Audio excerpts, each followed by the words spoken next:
There are apparently two caves here connected by a 2.5 foot hole, which I may or may not choose to go through.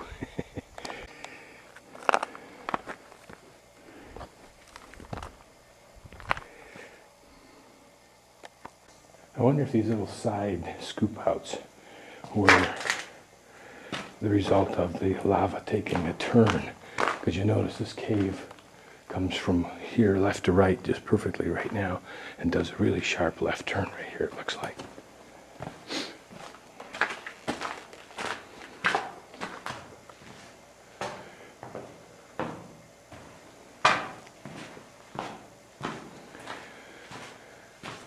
Can't tell me that we're not Aborigines down here.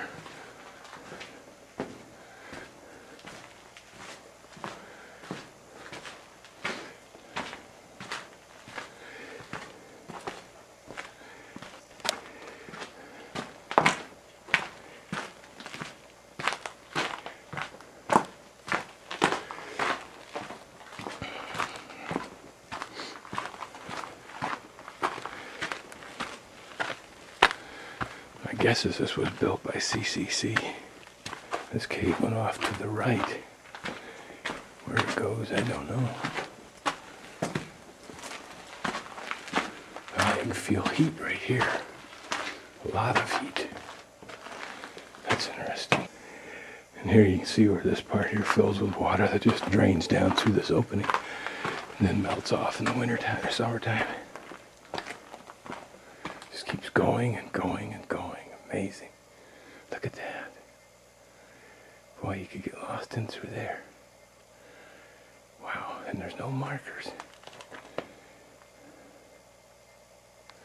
I think I'll turn around. Dark it is, and yet there's this light right around there.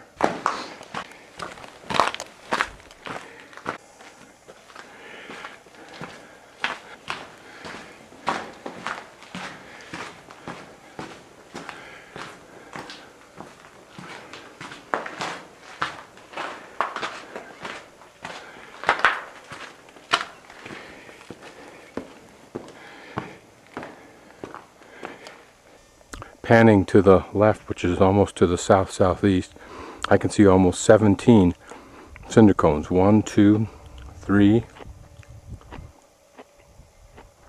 4, 5, probably a couple behind that peak that I can't see. 6, 7 way up on top there. 8, 9, 10, one behind that, 11. This little shallow thing, 12, 13 if you count that as one, 14, 15, 16 in the background, and 17 here. This is Juniper, which connects to the last one I was at, which was Hercules Leg. And if I'd had the courage, I could have hiked all the way down to this point and then walked back up. But I didn't. Somewhat shallow entrance into the cave. It's like being in the belly of a snake. I wonder if the guy who wrote the book Dune, where he wrote about the sandworms, whether this had inspired him somehow. A little ways into the cave, and there's this opening here. Don't know if I can get up through it or not. The rest of the cave was on further as I showed, but this almost looks like somebody left a spotlight, a flashlight sitting there, but actually it's just a little aperture of the sun, or for the sun.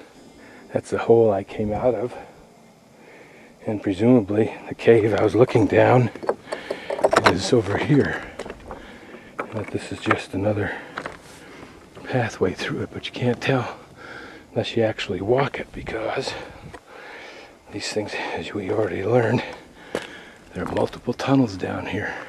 Somebody's made it a little bit easier. Here is Juniper, assuming this person is correct.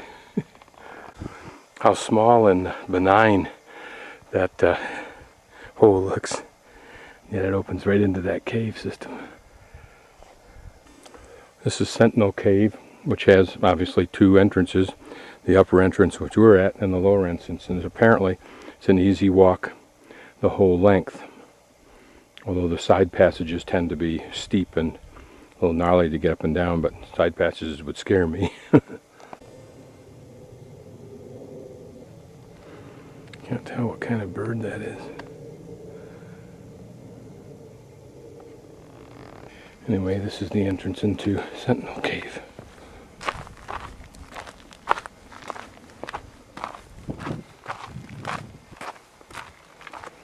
About 1,000 meters long, or 3,200 feet plus.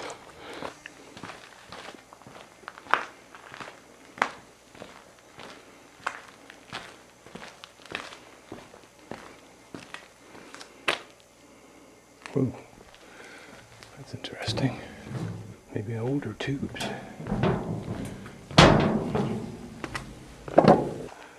Look at that deep hole. It goes down into some other tube.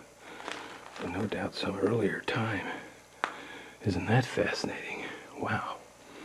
It'd be fascinating if they didn't have this railing here too. Okay, I think I'm just about at the end of this 1,000-meter walk. What's interesting right here is I feel a cool breeze coming towards me, which suggests that air does move, obviously, through this cave. It's one of the eeriest experiences I've had in my life, is walking through these caves. Eerie in the sense of just this strange feeling. Not just probably a mixture of fear somewhere in there, but certainly fear is a part of it, but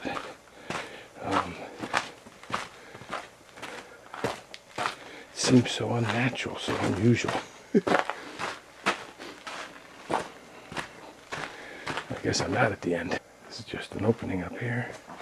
But there's light down at the other end, if that in fact is the other end.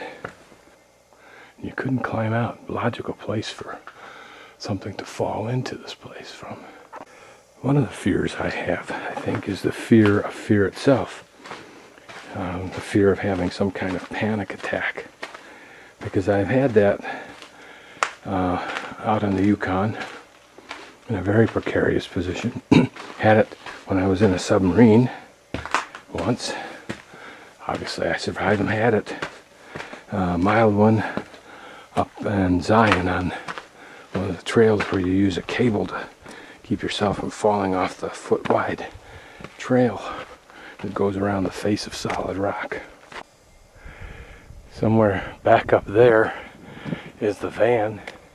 Didn't seem like that long a walk, but I'm guessing the intrepidation of the walk shortened the perception of time. Obviously this is the end of the hike, and it's a fairly good walk up here from where the cave actually exits, the lower entrance.